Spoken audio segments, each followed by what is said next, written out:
Carré.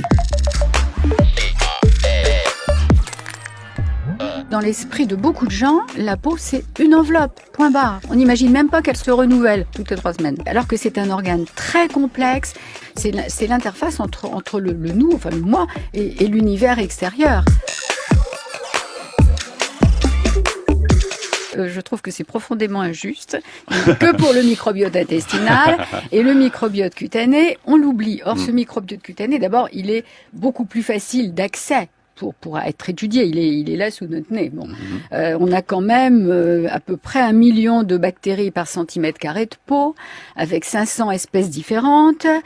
Et ce microbiote cutané, il joue un rôle très important, en particulier dans la cicatrisation de la peau, dans le renouvellement cellulaire, dans l'immunité de la peau.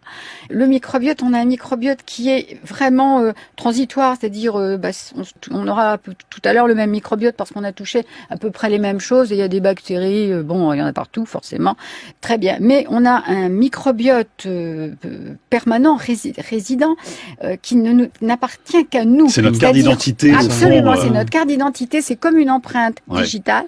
Lui, il va toujours se reformer à l'identique. Mais en plus, on a le droit d'avoir d'autres bactéries. Et l'épiderme a la même origine embryonnaire que le cerveau. Il y a donc une connexion, mais depuis le tout début de l'embryogenèse, qui est considérable et qui va durer toute la vie. Et ces deux organes, cerveau et peau, sont complètement liés. Alors, il y a des maladies de peau qui sont considérablement aggravées par le psychisme.